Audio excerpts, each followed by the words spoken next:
ತಿಳಿಯಬಹುದು, ಹೀಗೆಂದು ತಿಳಿಯುವುದು ವಿಪರೀತ ಜ್ಞಾನ.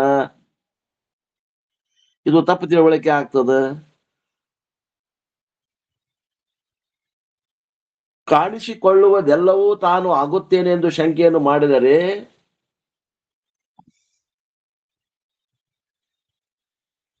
ಏನಂತಾರೆ ಇವರು, ಭೂಮಿಯಾದಿ ಭೂಮಿಯಾದಿ ಭೂತಗಳು ತಾನಾಗಬೇಕಾಯಿತೆಂದು ಹೇಳುತ್ತಾರೆ.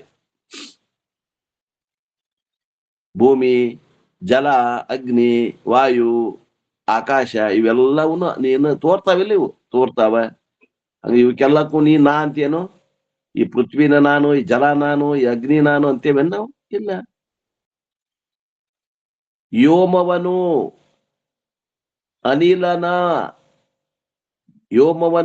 ಅನಿಲನನು ಆ ವನ್ನಿ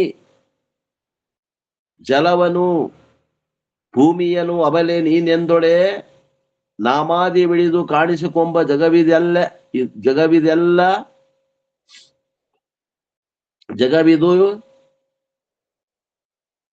ಏನಿದು ಜಗತ್ತಿದು ನೀನೆಂದೆನಿಸುತ್ತಿರ್ಕೋ. ಎಲ್ಲೆಯ ಮಾತು ಹಿಂಗ್ ಮಾಡ್ಕೋಬೇಕು ನೋಡ್ರಿ. ಎಲ್ಲೇ ಮಾತು ನೀನೆಂದೆನಿಸಿರುತ್ತಿರ್ಕೋ. ಯೋಮ ಆಕಾಶವನ್ನು, ಅನಿಲವನ್ನು ಅಂದ್ರೆ ವಾಯುವನ್ನು, ಆ ವನ್ನಿ ಮತ್ತು ಜಲವನ್ನು ಅಂದ್ರೆ ಆ ಬೆಂಕಿ ನೀರುಗಳನ್ನು, ಭೂಮಿಯನ್ನು ಅಂದ್ರೆ ಆ ಪೃಥ್ವಿಯನ್ನು ಅಬಲೆ ಹೇ ಸ್ತ್ರೀಯಳೇ ನೀನೆಂದೊಳೆ ನಾನು ಯಾನು ಎಂದು ನೀ ಹೇಳಿದ್ದಾದರೆ, ನಾಮಾದಿ ಬಿಡಿದು ನಾಮಗಳನ್ನು ಹಿಡಿದುಕೊಂಡು ತಿಳಿಸಿಕೊಳ್ಳುವ ಈ ಜಗತ್ತಿದು ನೀನೆಂದೆನಿಸಿಕೊಳ್ಳುವುದು ಎಲ್ಲೇ ಮಾತು. ಹೀಗನ್ನುವುದು ಹೇಗೆ ಸಂಭವ ಆದೀತು? ಇದೆಲ್ಲಿ ಮಾತು ಅಂತಾರ. ನಿಜಗೋಡ್ರು. ಭೂಮಿ ಮೊದಲಾದ ಪಂಚಭೂತಗಳು ಕಾಣಿಸಿಕೊಳ್ತವೆ ಅಂದ ಮೇಲೆ ಅವು ಕೂಡ ನೀನು ಆಗಬೇಕಾಗುತ್ತದೆ. ಹೀಗೆ ಎಲ್ಲ ಜಗತ್ತು ಕಾಣಿಸಿಕೊಳ್ಳುವುದರಿಂದ ಎಲ್ಲವೂ ನೀನೇ ಆಗಬೇಕಾಗುತ್ತದೆ. ಹೀಗಾದ ಮೇಲೆ ಪ್ರತಿಯೊಂದು ವಸ್ತುವಿನ ಹೆಸರನ್ನು ತೆಗೆದುಕೊಂಡು ಕರೆದಡೆ ನೀನು ಓ ಅನ್ನಬೇಕಾದೀತು. ಏ ಪೃಥ್ವಿ ಅಂದ್ರೆ ನೀವು ಅನ್ಬೇಕು, ಏ ನೀರ್ ಅಂದ್ರೆ ನೀವು ಅನ್ಬೇಕು, ಏ ಗಾಳಿ ಅಂದ್ರೆ ನೀವು ಅನ್ಬೇಕು, ಏ ಅಗ್ನಿ ಅಂದ್ರೆ ನೀವು ಅನ್ಬೇಕು, ಏ ಆಕಾಶ ಅಂದ್ರೆ ನೀವು ಅನ್ಬೇಕು, ಏ ಮೊಬೈಲ್ ಅಂದ್ರೆ ನೀವು ಅನ್ಬೇಕು. ನೋಡ್ರಿ ಹೊರಗೆ ಏನದಾವು, ಏ ಕತ್ತೆ ಅಂದ್ರೆ ಓ ಅನ್ಬೇಕು, ಏ ಕುದುರೆ ಅಂದ್ರೆ ಓ ಅನ್ಬೇಕಾದೀತು. ಇಂಥ ಒಂದು ಅನಿಷ್ಟ ಪರಿಸ್ಥಿತಿ ಒದಗ್ತದ ಅಂತಾರ. ಕಂಡಿದ್ದೆಲ್ಲ ನಾನಂದ್ರೆ ಎಲ್ಲವೂ ಕಾಣಾಗತ್ತ, ಮತ್ ಇದಕ್ಕೆ ಯಾಕೆ ನಾ ಅನ್ನೋದಿಲ್ಲ ನೀನು ಅಂತ ಕೇಳ್ತಾರ. ಬಳಿಕ ಕಾರಣಗಳಾದ ಪಂಚಭೂತಗಳು ನಾನಲ್ಲ, ಕಿಂತು ಕಾರ್ಯವಾದ ಭೌತಿಕ ದೇಹನ ನಾನಾಗಿರ್ತೇನೆ ಎಂದು ಶಂಕೆ ಮಾಡಿದರೆ ಉತ್ತರವನ್ನು ಹೇಳುತ್ತಾರೆ.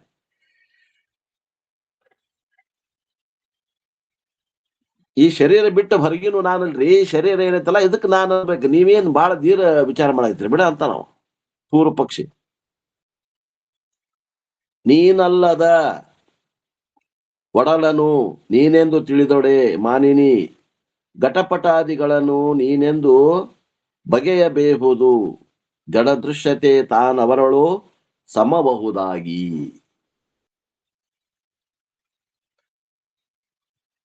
ನೀನು ಆಗದಂತಹ ಈ ಶರೀರವನ್ನು ನಾನು ಇದ್ದೇನೆ ಎಂದು ನೀವು ವಿಚಾರ ಮಾಡಿದ್ದಾದರೆ, ಮಾನಿನಿ ಮಾನವುಳ್ಳವಳೇ, ಘಟಪಟಾದಿ ವಸ್ತುಗಳನ್ನು ನಾನು ಇದ್ದೇನೆಂದು ಭಾವಿಸಬಹುದು. ಯಾಕೆಂದ್ರೆ ಆ ಘಟಪಟಾದಿಗಳಲ್ಲಿ ಜಡ ಮತ್ತು ಜಡತ್ವ ದೃಶ್ಯತ್ವ ಲಕ್ಷಣಗಳು ಸಮಾನ ಅದಾವು. ಈ ದೇಹದಾಗ ಹೆಂಗ ಸಮಾನ ಅದಾವು? ಏನು ದೃಶ್ಯತ್ವ ಮತ್ತು ಜಡತ್ವ ಲಕ್ಷಣ ಹೆಂಗದಾವು ಹಂಗ ಈ ಶರೀರದ ಜಡ ಅದ, ಇದು ದೃಶ್ಯ ಅದ. ಮತ್ತ ಘಟಪಟಗಳು ಅವು ಜಡ ಅದಾವ, ಅವು ದೃಶ್ಯ ಅದಾವ. ಪಂಚಭೌತಿಕವಾದ ದೇಹವು ಮಾತ್ರ ನಾನೆಂದು ನೀನು ಒಪ್ಪಿವೆಯಾದರೆ, ಭೌತಿಕಗಳಾದ ಘಟಪಟಾದಿ ಪದಾರ್ಥಗಳು ಕೂಡ ದೇಹದಂತೆ ಭೂತ ಕಾರ್ಯಗಳಾಗಿಯೂ ಕಾಣಿಸಿಕೊಳ್ಳುವುದಾಗಿಯೂ ಜಡವುಳ್ಳದ್ದಾಗಿಯೂ ಇರುವುದರಿಂದ ಅವುಗಳು ಕೂಡ ನೀನು ಯಾಕೆ ಆಗಬಾರದೆಂದು ಭಾವವು.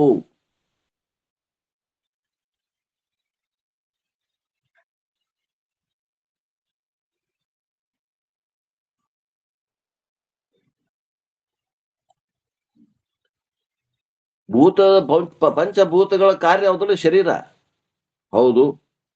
ಮತ್ತ ಅದಕ್ಕೆ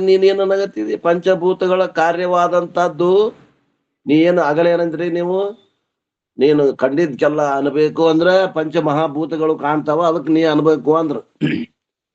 ಹಂಗಲ್ರಿ, ಪಂಚಭೂತಗಳು ಕಾರಣದಾವ, ಪಂಚಭೂತಗಳ ಕಾರಣಕ್ಕೆ ನಾವು ದೇಹ ನಾನು ಅನ್ನೋದಿಲ್ಲ. ಆ ಪಂಚಮಹಾಭೂತಗಳಿಂದ ಹುಟ್ಟಿದಂತ ಕಾರ್ಯಕ್ಕೆ ನಾನು ಕಾರ್ಯವಾದಂತ ದೇಹಕ್ಕೆ ನಾನು ಅಂತೀನಿ ಅಂದವ. ಪಂಚಭೂತಗಳಿಗೆ ನಾ ಅನ್ನೋದಿಲ್ಲ, ಅವು ಕಾರಣದವು. ಈ ಪಂಚಮಹಾಭೂತಗಳ ಪಂಚೀಕರಣದಿಂದ ಈ ಶರೀರ ಹುಟ್ಟೈತಲ್ಲ, ಈ ಶರೀರಕ್ಕೆ ನಾನು ಅಂತೇನ್ರಿ ಅಂದವ. ಅದಕ್ಕೆ ಏನಂತಾರ ಇವರು ಗುರುಗಳು, ನೋಡಪ್ಪ, ಪಂಚಭೂತಗಳಿಗೆ ನೀನು ನಾ ಅನ್ನೋದಿಲ್ಲ, ಬರೋಬರಿ. ಪಂಚಭೂತಗಳ ಕಾರ್ಯವಾದಂತ ಈ ಶರೀರಕ್ಕೆ ನಾನು ಅಂತೀಯಲ್ಲ, ಹೌದು. ಹಂಗಾರೆ ಅತಿ ವ್ಯಾಪ್ತಿ ಎಲ್ಲಿ ಆತು ನೋಡ್ಕೊ, ನೀ ಹೇಳೋದ್ರಿಂದ. ನೀ ತಿಳ್ಕೊಂಡಂಗ ನೀನ್ ಮಾತು ಆತೇನ ನೋಡು, ವಿಚಾರ ಮಾಡು. ಪಂಚಭೂತಗಳಲ್ಲಿ ನಾವು ಪಂಚಭೂತಗಳಿಂದ ಹುಟ್ಟಿದಂತ ಈ ಪಂಚ ಭೌತಿಕವಾದಂತ ಈ ದೇಹಕ್ಕೆ ನಾನು ಅಂತೀವಿ. ಮತ್ತೆ ಈ ದೇಹಕ್ಕೆ ಹೆಂಗದ ಇದು ಪಂಚ ಭೌತಿಕವಾದ 5 ಭೂತಗಳಿಂದ ಆಗೈತಿ ಬಿಡು, ಕಾರ್ಯ ಐತಿ, ಇಲ್ಲನ್ನಂಗಿಲ್ಲ. ಆದ್ರೆ ಎಲ್ಲಿ ಅತಿ ವ್ಯಾಪ್ತಿ ಆತ್ ನೋಡು ಅಂತಾರು. ನೀ ಹೇಳು ಲಕ್ಷಣ ಹೊಂದ್ಬೇಕಲ್ಲ. ಘಟಪಟಾದಿಗಳು ಕೂಡ ಪಂಚಮಹಾಭೂತಗಳಿಂದ ಕಾರ್ಯ ಹೌದಲ್ಲವು. ಘಟ ಅಂದ್ರ ಮಣ್ಣಿನಿಂದ ಕಾರ್ಯ, ಮಣ್ಣಿನ ಕಾರ್ಯ ಅದ. ಪೃಥ್ವಿ ಕಾರ್ಯ ಅಲ್ಲ, ನಾನ್ ಸಿಂಗಲ್ ಪೇರೆಂಟ್ ಆಗಿರ್ತೀನಿ, ಮಗು ನಾನ್ ದತ್ತು ಪಟ ತಗಂತೀನಿ ಅಂತಂದ್ರ ಅದು ನೂಲಿನ ಕಾರ್ಯ ಅದ. ಅದಕ್ಕ ಪಟಕ್ಕ ಕಾರಣ ಏನು? ನೂಲ್ ಅದ. ಆ ನೂಲ್ ಹೆಂಗ್ ಹುಡ್ತು? ಅದು ಪೃಥ್ವಿಯಿಂದ ಬಂತು, ಭೌತಿಕವಾದದ್ದು. ಭೂತದಿಂದ ಬಂದಿದ್ದು ಭೌತಿಕ. ಹಂಗಾರ ಅದು ಘಟಪಟಕ್ಕೂ ನೀನು ಏನ್ ಅನ್ಬೇಕಾತು? ಅದಕ್ಕೂ ಕಾರ್ಯ ಅನ್ಬೇಕಾತು. ಎದ್ರ ಕಾರ್ಯ ಅದು? ಪಂಚಮಹಾಭೂತಗಳ ಕಾರ್ಯ ಅನ್ಬೇಕಾತು, ಘಟ ಮತ್ತು ಪಟ. ಮತ್ತೆ ನಿನ್ನ ವ್ಯಾಪ್ತಿ, ನೀನು ಹೇಳು ಮಾತು ಅತಿ ವ್ಯಾಪ್ತಿ ಅಲ್ಲೇ ಆತಲ್ಲಪ್ಪ, ಶರೀರದಾಗ ಅಷ್ಟ ಆಗ್ಲಿಲ್ಲ.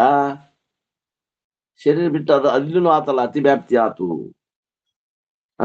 ಘಟಪಟಾದಿಗಳು ಜಡವಾಗಿರೋದ್ರಿಂದ ನಾನಲ್ಲ ಅಂತಿದ್ದಿ. ದೇಹ ಜಡ ಐತೇವ, ನಾ ಚೇತನ ಐತೇವ?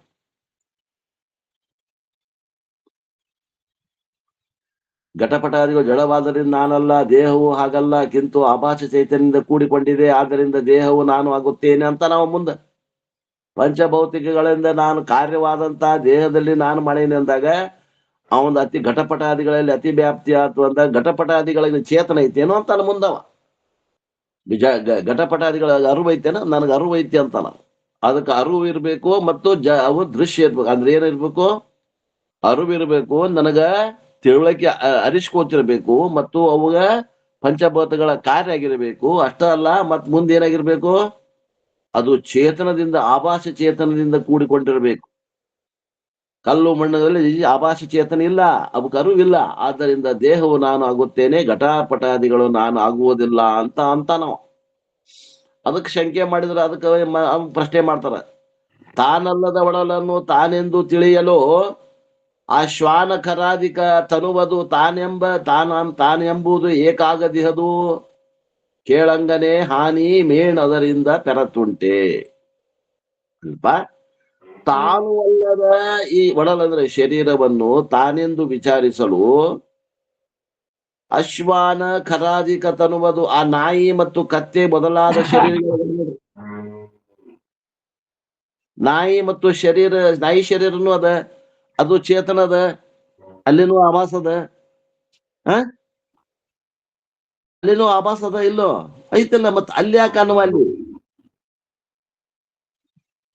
ನಾಯಿ ಮತ್ತು ಕತ್ತೆ ಮೊದಲಾದವುಗಳ ಶರೀರಗಳು ಅದಾವಲ್ಲ, ಅವುಗಳಲ್ಲಿ ತಾನ್ ಎಂಬುದು ಏಕಾಗದಿಹುದು, ತಾನೆಂದು ಏಕೆ ಹೇಳಬಾರದು? ಹೇಳು.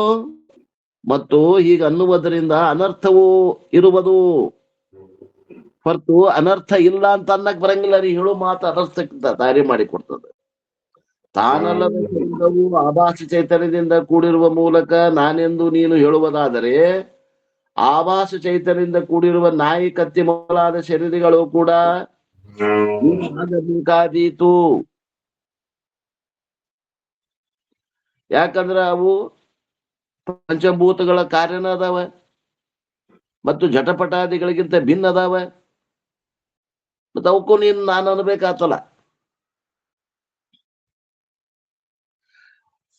ಅದು ಹಂಗ ತಿಳಿಯೋದು ಯೋಗ್ಯನು ಅಲ್ಲ. ಇಲ್ರಿ, ಅದಕ್ಕೊಂದು ಹೇಳ್ತಾನ, ಮಾತಾ ಪಿತೃಗಳ ಉಂಡ ಅನ್ನ ನೀರುಗಳಿಂದ ಉತ್ಪನ್ನವಾದ ಈ ಶರೀರ ನಾನು ಆಗುತ್ತೇನೆ. ಮಾತಾ ಪಿತೃಗಳು ಉಂಡದ್ದು ಶರೀರದಿಂದ ನಾಯಿ ಕತ್ತಿ ಶರೀರ ಆಗಿಲ್ಲ ಅಂತ ನಾವು. ಶರೀರ ಅನ್ನ ಶರೀರಗಳು ನಾನು ಆಗುವುದಿಲ್ಲ ಹೀಗೆಂದು ಶಂಕೆಯನ್ನು ಮಾಡಿದರೆ ಅದಕ್ಕೆ ಉತ್ತರ ಹೇಳ್ತಾರೆ. ಅನ್ನಪಾನಾದಿಯಿಂದ ಆದ ತನುವನು ನೀನೆಂದು ಎನ್ನಲ್ ಅನ್ನಪಾನಾದಿಗಳನ್ನು ಉದಿಸಿದ ಭಿನ್ನ ರೂಪಿನ ಮಲಮೂತ್ರ ರಕ್ತಾದಿಗಳು ನೀನೆಂಬುದು ನಿನಗಾಗದೆ. ಅಲ್ಲಪ್ಪ, ನೀನು ಹಿಂಗ ಹೇಳಿದ್ರೆ ಹಂಗಂತಿದಿ, ಹಂಗ ಹೇಳಿದ್ರೆ ಹಿಂಗಂತಿದಿ, ಮತ್ತು ದೋಷ ಆತಲ್ಲ ನಿನ್ ಮಾತು.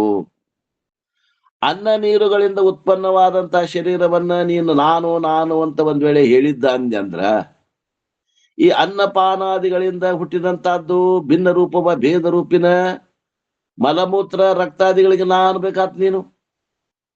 ಯಾಕ ಮಲಮೂತ್ರ ರಕ್ತಾದಿಗಳು ಕೂಡ ಹೆಂಗಾಗ್ಯಾವ? ಅನ್ನಪಾನಾದಿಗಳಿಂದ ಉತ್ಪನ್ನ ಆಗ್ಯಾವು, ಶರೀರ ಒಂದ ಉತ್ಪನ್ನ ಆಗಿಲ್ಲ. ನಿಮ್ ಮಲಮೂತ್ರನು ಅವಕ್ಕೂ ನಾನ್ ಅನ್ಬೇಕಲ್ಲ, ರಕ್ತಾದಿಗಳಿಗೂ ನಾನ್ ಅನ್ಬೇಕಲ್ಲ. ಏನಪ್ಪಾ ನೀನು ಹಂಗಾಗೋದು ಸರಿ ಆಗಂಗಿಲ್ಲೋ. ನೀ ತಪ್ಪು ವಿಚಾರ ಮಾಡಾಕತ್ತಿದಿ, ಶಾಸ್ತ್ರ ಬಿಟ್ಟು ವಿಚಾರ ಮಾಡಾಕತ್ತಿದಿ, ಗುರುವಿನ ಪ್ರಮಾಣ ಬಿಟ್ಟು ವಿಚಾರ ಮಾಡಾಕತ್ತಿದಿ, ಮಾರ್ಗದರ್ಶಕನಾದ ಗುರುವಿನನ್ನ ಏಕದೇಶಿಕೋತ್ತಮನನ್ನ ಬಿಟ್ಟು ವಿಚಾರ ಮಾಡಾಕತ್ತಿದಿ. ಅನ್ನ ನೀರುಗಳಿಂದ ಹುಟ್ಟಿದ ಶರೀರವೇ ನಾನೆಂದು ನೀನು ಹೇಳಿದರೆ ಆ ಅನ್ನ ನೀರುಗಳಿಂದ ಉತ್ಪನ್ನವಾದಂತ ಮಲಮೂತ್ರ ಎಲ್ಲಿ ಆಗ್ಯಾವು? ಅನ್ನ ನೀರಿಂದ ಆಗ್ಯಾವಿಲ್ಲವು ಮಲಮೂತ್ರ, ರಕ್ತ ಎಲ್ಲ ಮೇಧಸ್ಸು ರಕ್ತ ಎಲುಬು ಏನದವು ಅವೆಲ್ಲ ಉತ್ಪನ್ನ ಆಗಿದ್ದು ಎದ್ರಿಂದ ಆಗ್ಯಾವ? ಅನ್ನದಿಂದ ಆಗ್ಯಾವಿಲ್ಲೋ. ಮತ್ತ ಅದಕ್ಕೂ ಕೂಡ ನೀನು ಏನ್ ಅನ್ಬೇಕಾಗ್ತದ? ನಾನ್ ಅನ್ಬೇಕಾಗ್ತದ. ಹೌದು ಅಲ್ಲೋ ನೋಡು ಹೇಳು.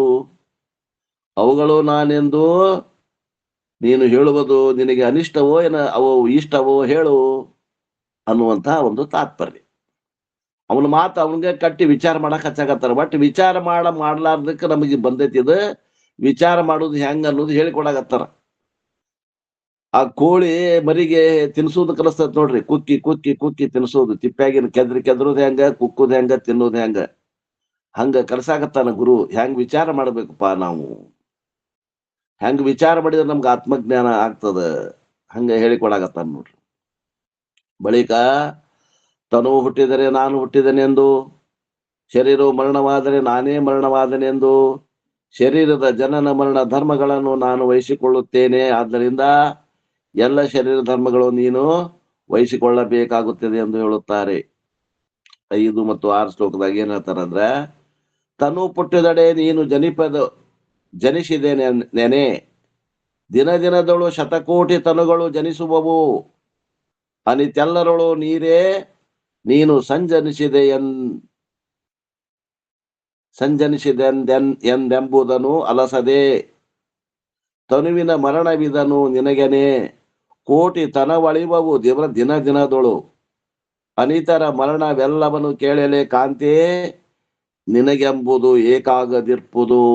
ನೋಡ್ರಿ, ಒಂದು ದಿವ್ಸಕ್ಕ 1 ಸೆಕೆಂಡಿಗೆ 45 ಮಕ್ಕಳು ಹುಡ್ತಾವಂತ ಒಂದು ವಿಜ್ಞಾನ ಹೇಳ್ತಿತ್ತು.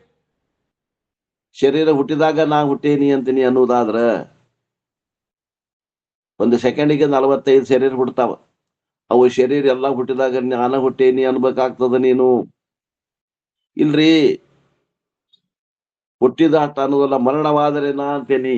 ಈ ಶರೀರ ಮರಣ ಆದ್ರೆ ನಾನ ಸತ್ಯ ಅಂತೇನಿ ಅಂತೀಯಲ್ಲ. ಹಂಗ ಎಷ್ಟೆಷ್ಟು ಶರೀರ ಸಾಯ್ತಾವು ಒಂದು ದಿವ್ಸಕ್ಕ?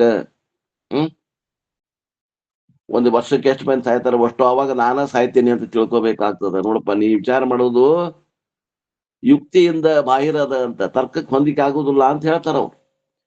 ಶರೀರವು ಹುಟ್ಟಿದರೆ ನೀನು ಹುಟ್ಟಿರುವೆನೆಂದರೆ ದಿನ ದಿನದಳು ಶತಕೋಟಿ ಶರೀರಗಳು ಉತ್ಪನ್ನವಾಗ್ತಾವ.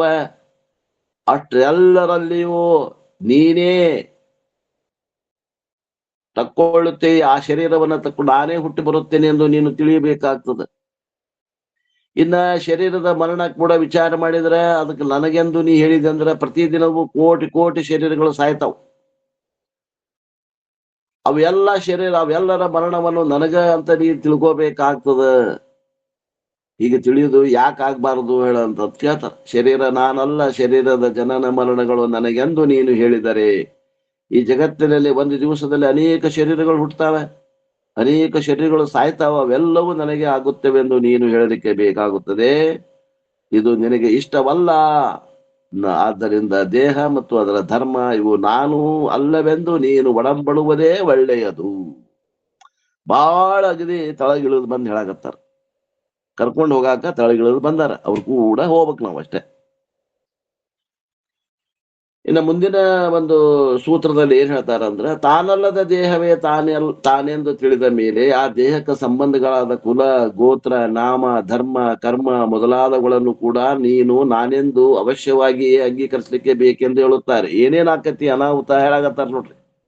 ಒಂದ್ ವೇಳೆ ದೇಹ ನಾನಂದ್ರ ಆ ದೇಹದ ಧರ್ಮಗಳಿಗೆ, ದೇಹ ಧರ್ಮಗಳ ದೇಹಕ್ಕೆ ಸಂಬಂಧಪಟ್ಟಂತ ಕುಲಗಳು ಏನದಾವ ನನಗ ಅನ್ಬೇಕಾಗ್ತದೆ. ಅವು ಗೋತ್ರ ಏನದಾವ ಆ ಗೋತ್ರಕ್ಕೂ ನಾನ ಅನ್ಬೇಕಾಗ್ತದ. ನಾಮ ಅಂದ್ರ ನನಗ ಆಗ್ತದ, ಧರ್ಮ ಅಂದ್ರ ನನಗ ಆಗ್ತದ, ಕರ್ಮನು ನನಗ ಆಗ್ತದ. ಇವೆಲ್ಲವೂ ಅನಿಷ್ಟಗಳು ಇವು. ಇವೆಲ್ಲ ನನಗ ಅಂಟ್ಕೋತಾವ ನೋಡು ಅಂತಾರ. ಶರೀರ ನಾನಂದ್ರ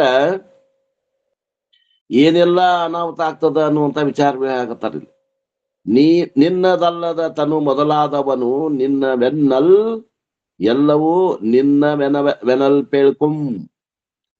ನಿನ್ನದಲ್ಲದ ಈ ಶರೀರ ಮೊದಲಾದವುಗಳನ್ನು ನಿನ್ನವು ಎನಲ್ ನನ್ನವು ಎಂದರೆ ಸರ್ವವೂ ನನ್ನವು ಎಂದು ಎನೆಪೇಳ್ಕು ಅನ್ನಬೇಕಾಗುತ್ತದೆ ಅನ್ನಬಹುದು. ನೀನು ಆಗದಿರುವ ಶರೀರ ಮೊದಲಾದಗಳು ನನ್ನವು ಎಂದು ಹೇಳಿದರೆ ನೀನು ಆಗದಿರುವಂತಹ ಸರ್ವಗಳಿಗೆ ನೀನು ನನ್ನವು ಎಂದು ಹೇಳಲಿಕ್ಕೆ ಬೇಕಾಗುತ್ತದೆ. ಹೀಗೆ ಒಪ್ಪುವುದು ಯೋಗ್ಯ ಐತೆ ವಿಚಾರ ಮಾಡಪ್ಪ. ಅದು ಅಯೋಗ್ಯತೆ ನೋಡು. ತನಗಿಲ್ಲದ ಕುಲಗೋತ್ರಾದಿಗಳು ತನಗೆಂದು ಹೇಳಿದರೆ ಎಲ್ಲ ಜಾತಿ ಮೊದಲಾದಗಳು ತಾನೆಂದು ತಿಳಿಯಬೇಕಾಗುತ್ತದೆ ಎಂದು ಹೇಳುತ್ತಾರೆ. ಇಲ್ಲದ ಕುಲಗೋತ್ರವನ್ನು ನೀರೇ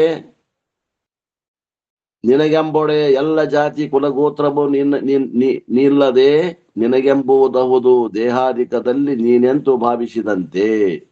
ಈ ದೇಹವು ನೀನಲ್ಲ ಅಂದ ಮೇಲೆ ಈ ದೇಹಕ್ಕೆ ಸಂಬಂಧಗಳಾದ ಕುಲಗೋತ್ರಾದಿಗಳು ನಿನಗಿಲ್ಲ.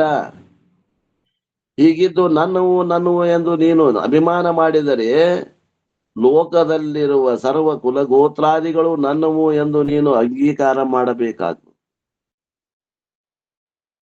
ಅನ್ಯರ ಕುಲಗೋತ್ರಾದಿಗಳು ನಿನ್ನವು ಹೇಗೆ ಆಗುವವೋ, ನಿನಗಿಂತಲೂ ಬೇರೆಯಾದ ಈ ದೇಹದ ಕುಲಗೋತ್ರಗಳು ನಿನ್ನವು ಹೇಗೆ ಆಗುವವು? ನೀನೇ ವಿಚಾರವನ್ನು ಮಾಡು. ವಿಚಾರ ಮಾಡಪ್ಪ. ವಿಚಾರದಿಂದ ಅವಿಚಾರದಿಂದ ಬಂದದ, ವಿಚಾರದಿಂದ ನಿವೃತ್ತಿ ಆಗ್ತದ. ವಿಚಾರ ಮಾಡಿ ನೋಡಲು ದೇಹದಲ್ಲಿ ಯಾವುದೂ ಇಲ್ಲ. ಕುಲ ಗೋತ್ರಾದಿಗಳು ನೀನು ಭಾವನೆ ಮಾಡಿದಂತೆ ತೋರುತ್ತದೆ. ಇಲ್ಲಿ ಭಾವನೆಗೆ ಒಂದು ಅರ್ಥ ಮಾಡ್ಬೇಕ್ರಿ. ಕಲ್ಪಿತದಾವ ಇವೆಲ್ಲ, ಕಲ್ಪನಾ ಆಯ್ತದು. ನೀ ಎದಿದೆ ಪಾರಮಾರ್ಥಿ ಸತ್ತದಾಗ, ನಿನ್ನ ಶರೀರ ಅದ ಬಿನ್ ಸತ್ತದಾಗ, ನಿನ್ನ ಕಲ್ಪನೆ ಅದಾವ ಇನ್ನೊಂದು ಸತ್ತದಾಗ.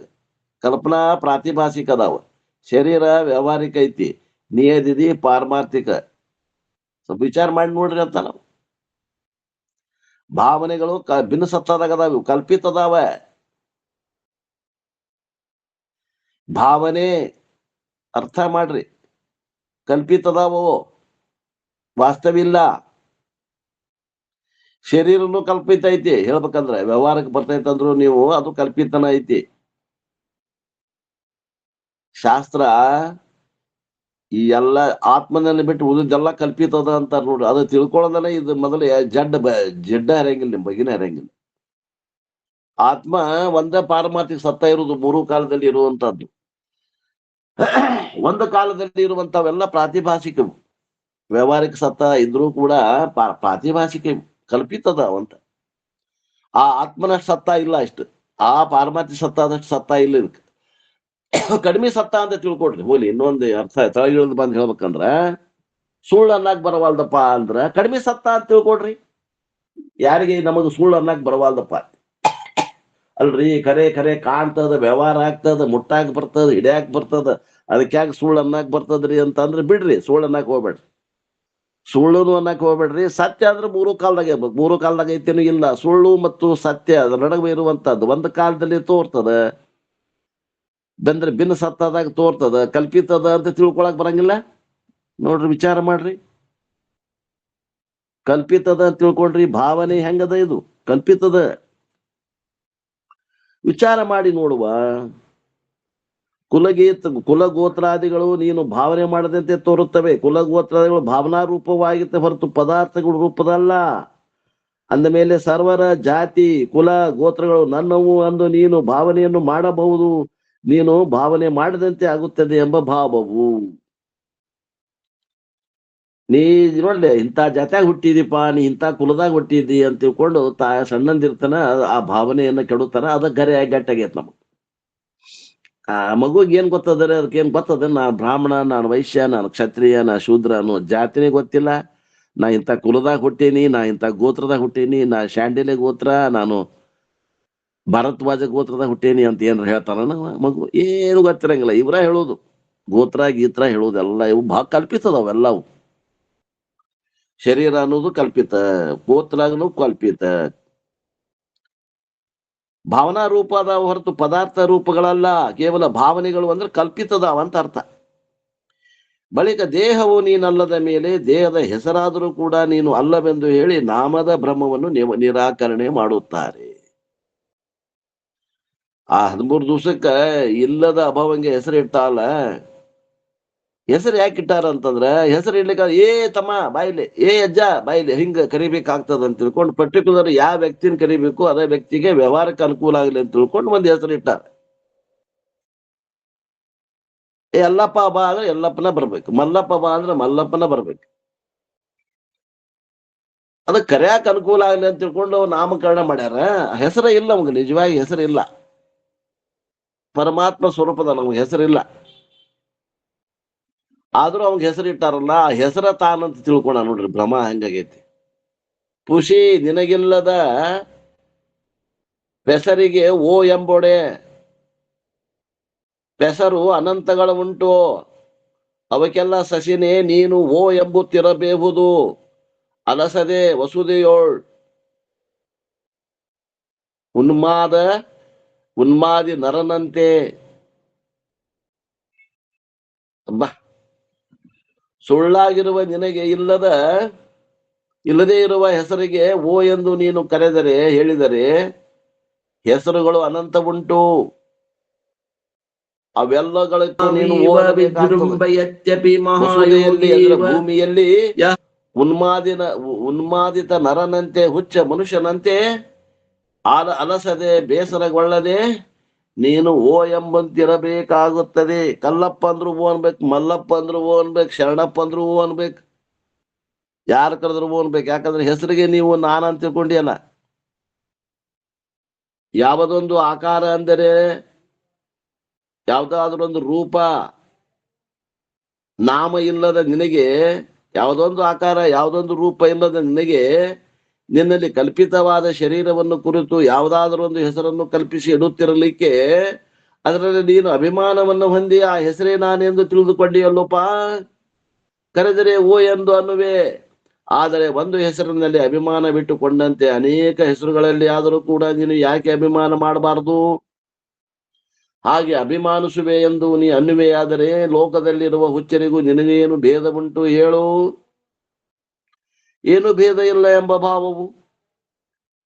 ಬಳಿಕ ತನುವಿನ ಗುಣ, ತನುವಿನ ಕರ್ಮ, ತನುವಿನ ಧರ್ಮಗಳು ನಿನಗೆ ಇಲ್ಲವೆಂದು ಹೇಳುತ್ತಾರೆ. ಈ ಶರೀರದ ಕರ್ಮ, ಧರ್ಮ, ಗುಣ ನಿನಗಿಲ್ಲ ಅಂತ ಹೇಳ್ತಾರೆ ನೋಡ್ರಿ. ತನುಗುಣ ಧರ್ಮ ಕರ್ಮಗಳು ಎಲ್ಲವನು ನಿನ್ನವೆನ್ನುತ್ತಿರ್ಪುದು ಇಂತು ತೋರ್ಪವು ಅಖಿಳವನು ತನು ಧರ್ಮ.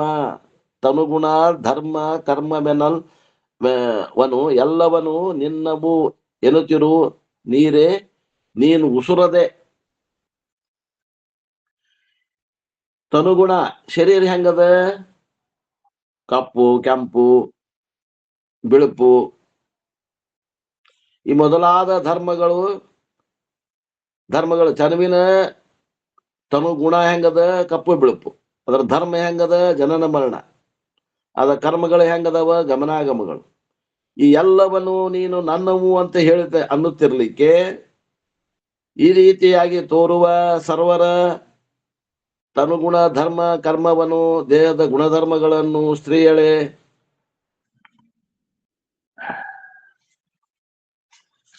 ನೀನು ಉಸರದೆ ಉತ್ತರವನ್ನು ಕೊಡದೆ ಸರ್ವವನ್ನು ನನ್ನವು ಅಂತ ನುಡಿಯುತ್ತಿರಬೇಕು ಆಗ್ತದ ನೋಡಪ್ಪ ಅಂತ.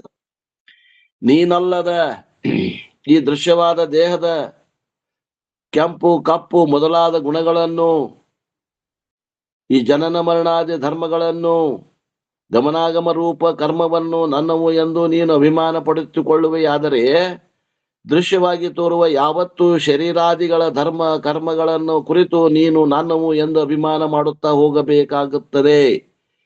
ಇದು ನಿನಗೆ ಅನಿಷ್ಟವಲ್ಲವೇ, ಏನು ಇಷ್ಟವೋ ಹೇಳು ಎಂದು ತಾತ್ಪರ್ಯ. ಅನಿಷ್ಟ ಆಗ್ತದೆ, ಎಲ್ಲದಕ್ಕೂ ನಾನ ಅನ್ಬೇಕಾಗ್ತದೆ.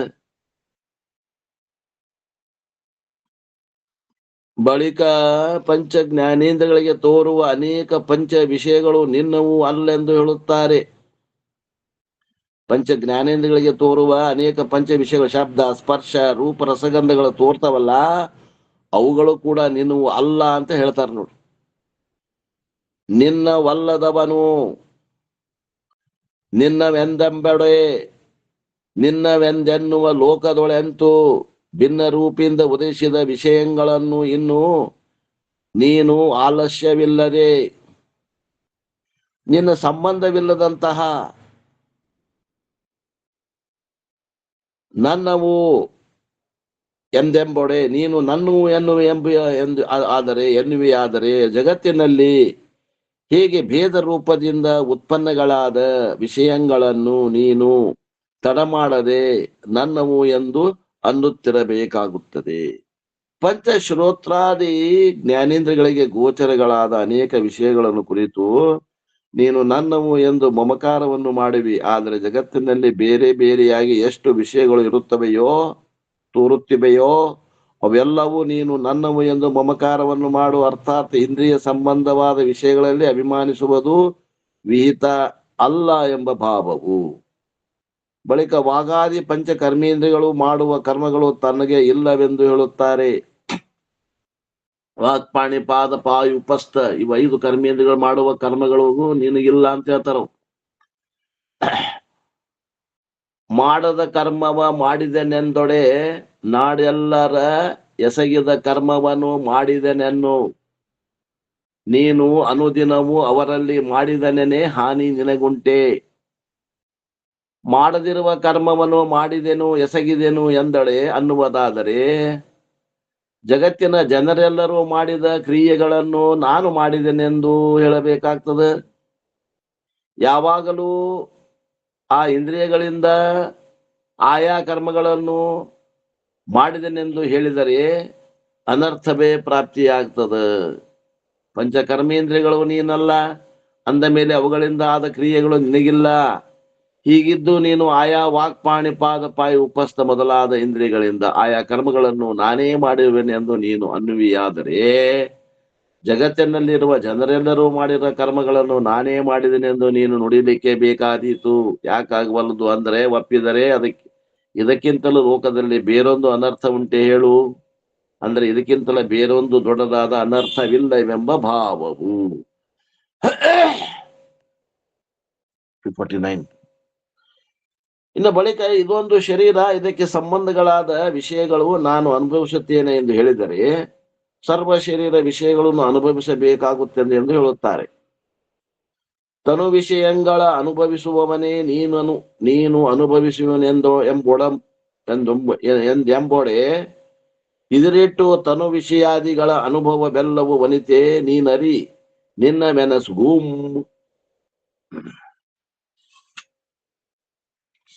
ಸಿಂಪಲ್ ಅದ, ಏನಂತ ವಿಶೇಷ. ದೇಹ ಇಂದ್ರಿಯ ವಿಷಯ ಅವುಗಳನ್ನು ಅನುಭವ ಮಾಡುವವನೇ ನಾನು ಎಂದು ನೀನು ಹೇಳುವೆ. ಆದರೆ ಜಗತ್ತಿನಲ್ಲಿ ಎಷ್ಟು ದೇಹ ವಿಷಯಗಳು ಉಂಟೋ ಅವುಗಳನ್ನೆಲ್ಲ ನಾನೇ ಅನುಭವಿಸುತ್ತಿದ್ದೇನೆಂದು ನೀನು ಹೇಳಲಿಕ್ಕೆ ಬೇಕಾಗುತ್ತದೆ. ಅರ್ಥಾತ್ ಒಂದರ ಅಭಿಮಾನವನ್ನು ಮಾಡಿದರೆ ಸರ್ವದರ ಅಭಿಮಾನವನ್ನು ಮಾಡಬೇಕಾಗುತ್ತದೆ ಎಂಬ ಭಾವವು. ಇನ್ನು ದೇಹೇಂದ್ರಿಯ ಕರಣಗಳು ಸುಖ ದುಃಖಗಳನ್ನು ಅನುಭವಿಸುವವನಲ್ಲದೆ ನೀನಲ್ಲ, ನೀನು ಅವುಗಳೆಲ್ಲಕ್ಕೂ ಸಾಕ್ಷಿಯಾಗಿರುವೆಂದು ಈಗ ಹೇಳುತ್ತಾರೆ. ತನುವಿಂದ್ರಿಯಾಳಿ ಮಾನಸಮಿವೋ ದುಃಖವನ್ನು ಅನುಭವಿಸುತ್ತ ಇರ್ಪವಲ್ಲದೆ ವನಿತೆ ನಿನ್ನದು ಅನುಭವವಲ್ತು ನೀನವಕೆ ಬೇರೆ ಎನಿಸಿರ್ಪ ಕಥದಿಂ ಇಂತಿದು ಸತ್ಯ. ದೇಹ ಇಂದ್ರಿಯ ಮನಸ್ಸು ಇವುಗಳ ಮೊದಲಾದ ಯಾವುದಾದರೂ ಒಂದು ಇಷ್ಟ ವಿಷಯವನ್ನು ಹೊಂದಿ ಸುಖವನ್ನು ಅನಿಷ್ಟ ವಿಷಯವನ್ನು ಹೊಂದಿ ದುಃಖವನ್ನು ಹೊಂದುತ್ತವೆ ಹೊರತು ತಾನು ಅನುಭವಿಸುವವನಲ್ಲ. ಯಾಕಂದ್ರೆ ತಾನು ಆ ಸುಖ ದುಃಖಗಳಿಗೆ ಬೇರೆಯಾಗಿ ಸಾಕ್ಷಿಕನಾಗಿರುತ್ತಾನೆ, ಅದರಿಂದ ತಾನು ಅನುಭವಿಸುವವನಲ್ಲ ಎಂಬ ಭಾವವು. ವಿಚಾರ ಮಾಡ್ರಿ, ದೇಹ ಇಂದ್ರಿಯ ಮನಸ್ಸು ಇವು ಯಾವುದಾದ್ರೂ ಒಂದು ವಿಷಯವನ್ನು ಹೊಂದಿ ಸುಖವನ್ನ ಮತ್ತು ದುಃಖವನ್ನ ಅನುಭವಿಸ್ತಾವ. ಆದ್ರೆ ನಾನು ಸಾಕ್ಷಿಯಾಗಿ ನೋಡಾಕತ್ತೇನಿ, ಮತ್ತ ಸಾಕ್ಷಿಯಾಗಿ ನೋಡಾವ ಅವುಗಳಲ್ಲಿ ತಾನು ಏನ್ ಮಾಡ್ಯಾನ, ತಾದಾತ್ಮ ಭಾವದಿಂದ ನಾನ ಉಣ್ಣಾಗತ್ತೇನಿ ಅನ್ನುವಂತ ಭಾವ. ಸುಖ ಉಣ್ಣುವತ್ನಾಗ ನಾನ ಸುಖ ಉಣ್ಣಾಗತ್ತೇನಿ, ದುಃಖ ಉಣ್ಣುವತ್ನಾಗ ನಾನ ದುಃಖ ಉಣ್ಣಾಗತ್ತೇನಿ ಅಂತ ಅಧ್ಯಾಸಿಕ ಸಂಬಂಧದಿಂದ ನಮಗಾಗೈತಿ ಈ ಜ್ಞಾನ ಅಂತಾರ. ಭ್ರಮ ಅಂತಿದು. ಸಾಕ್ಷಿಯಾಗಿ ನಾನು, ಆದ್ದರಿಂದ ನಾನು ಅನುಭವಿಸುವವನಲ್ಲ. ನೋಡ್ರಿ, ಅನುಭವಿಸವ ನಾನಲ್ಲ ಅಂತ ಅವ್ರಂತಾರ, ಅನುಭವಿಸವ ಇದ್ದದ್ರಿಂದ ನಾನು ಅಂತ ತಿನ್ನಂತೀವ ಅಂತಾನೆ. ಏನ್ ಹೇಳ್ಬೇಕ?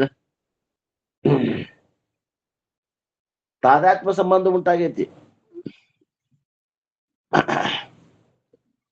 ತಾನಲ್ಲದ ಮನಸ್ಸಿನ ಸುಖ ದುಃಖಗಳನ್ನು ತನಗೆ ಎಂದು ತಿಳಿದರೆ ಎಲ್ಲ ಮನಸ್ಸಿನ ಸುಖ ದುಃಖಗಳು ತನಗೆ ಎಂದು ಹೇಳಬೇಕಾಗುತ್ತದೆ ಎಂದು ಹೇಳುತ್ತಾರೆ.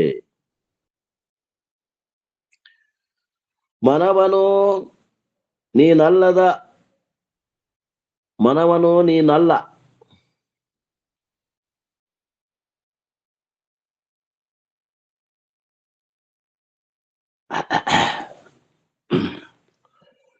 ಮನವನು ನೀನಲ್ಲದ ಅವರನು ಅನುಭವ ದುಃಖವನು ನಿನಗೆಂದು ನೀನರಿಬೇಡೆ. ಮನವೆನಿತುಂಟು ಲೋಕದೊಳೆನಿತುಂಟು ಎಲ್ಲರೊಳು ಅನುಭವಿಸುವ ಬಾಧೆ ನಿನಗಕ್ಕು. ಆ ಮನಸ್ಸು ನೀನು ಆಗುವುದಿಲ್ಲ. ಅದರ ಅನುಭವ ದುಃಖವು, ಅದರಿಂದ ಅನುಭವಿಸುವಂತ ದುಃಖವನ್ನು ನಿನಗೆಂದು ನೀನು ತಿಳಿವೆಯಾದರೆ ಲೋಕದೊಳು ಜಗತ್ತಿನಲ್ಲಿ ಮನಸ್ಸು ಎಷ್ಟಿರುವವೋ ಅನಿತರೆಲ್ಲಗಳು ಅಷ್ಟೆಲ್ಲ ಮನಸ್ಸುಗಳಲ್ಲಿ ಅನುಭವಿಸುವ ಬಾಧೆ, ಅನುಭವಿಸುವಂತ ದುಃಖ ನಿನಗೇ ಆಗುತ್ತದೆ. ಸಂಕಲ್ಪ ವಿಕಲ್ಪಕ ಲಕ್ಷಣಾತ್ಮಕವಾದ ಮನಸ್ಸು ನೀನಲ್ಲ. ಮನಸ್ಸು ಏನ್ ಮಾಡ್ತದ? ಸಂಕಲ್ಪ ವಿಕಲ್ಪ ಮಾಡ್ತದ. ಅದು ಮನಸ್ಸಿನ ಧರ್ಮ ಆತ್ಮನ ಮ್ಯಾಗ ಅವಲಂಬಿಸಿಕೊಂಡು ನಾನ ಸಂಕಲ್ಪ ಮಾಡಾಕತ್ತೇನಿ, ನಾನ ವಿಕಲ್ಪ ಮಾಡಾಕತ್ತೇನೆ ಅಂತ ಭಾವ ಮಾಡಿ ನೋಡು, ಭ್ರಮ ಆಗೈತಿ. ಸಂಕಲ್ಪ ವಿಕಲ್ಪ ಯಾರ ಧರ್ಮ? ಮನಸ್ಸಿನ ಧರ್ಮ.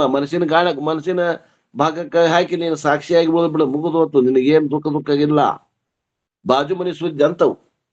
ಮನಸ್ಸು ಎಲ್ಲದ? ಇಲ್ಲೇ ಬಾಜುಕ ಐತಿ ನೋಡ್ರಿ. ಅದ್ರ ಬಾಜುಕ ಆತ್ಮ, ಅದನ್ನ ಗುರುತಿಸ್ರಿ, ಆತ್ಮನಾಗಿ ನೆಲೆಯಾಗಿ ನಿಲ್ರಿ, ಮನಸ್ಸು ನಾನು ಅಂತ ಬೀಶ್ವಗಿರಿ ಅಂತಾರು. ಸಂಕಲ್ಪ ವಿಕಲ್ಪ ಲಕ್ಷಣ ಆದಂತ ಮನಸ್ಸು ನೀನಲ್ಲ ಅಂದ ಮೇಲೆ ಅಂತ ಮನಸ್ಸಿನಿಂದ ಅನುಭವಿಸುತ್ತಿರುವಂತ ಸುಖ ದುಃಖಗಳು ನಿನಗಿಲ್ಲ. ಹೀಗಿದ್ದರೂ ಆ ಮನೋಸಂಬಂಧ ದುಃಖಾದಿಗಳನ್ನು ನಾನೇ ಅನುಭವಿಸುತ್ತೇನೆ ಎಂದು ನೀ ಹೇಳಿದರೆ, ಲೋಕದಲ್ಲಿರುವ ಯಾವತ್ತೂ ಮನಸ್ಸುಗಳ ದುಃಖವನ್ನು ನಾನೇ ಅನುಭವಿಸುತ್ತೇನೆಂದು ನೀವು ಒಪ್ಪಬೇಕಾಗ್ತದೆ. ಒಂದು ಮನಸ್ಸಿನ ದುಃಖವನ್ನು ನಿನಗೆ ಅನುಭವಿಸ್ಲಿಕ್ಕೆ ಆಗುವುದಿಲ್ಲ ಅಂದ ಮೇಲೆ ಜಗತ್ತಿನಲ್ಲಿರುವ ಎಲ್ಲ ದುಃಖಗಳನ್ನ ನೀನು ಹೇಗೆ ಅನುಭವ ಮಾಡುವಿ? ಅರ್ಥಾತ್ ನಿನಗೆ ಇದು ಹಿತವಲ್ಲ. ಆದ್ದರಿಂದ ಎಲ್ಲರ ಮನಸ್ಸು, ಅದರ ದುಃಖಗಳು ನಿನಗೆ ಹೇಗೆ ಆಗುವುದಿಲ್ಲವೋ ಹಾಗೆ ಈ ಮನಸ್ಸು, ಇದರ ದುಃಖವು ನಿನಗೆ ಇಲ್ಲ ಎಂಬ ಭಾವವು. ಅವನಂಗ ಹೋಗಿ ವಿಚಾರ ಮಾಡಕ್ ಹಚ್ಚಿ ಅವನಿಗೆ ಹಾಕೊಂಡ್ಬರೋದಕ್ಕೆ.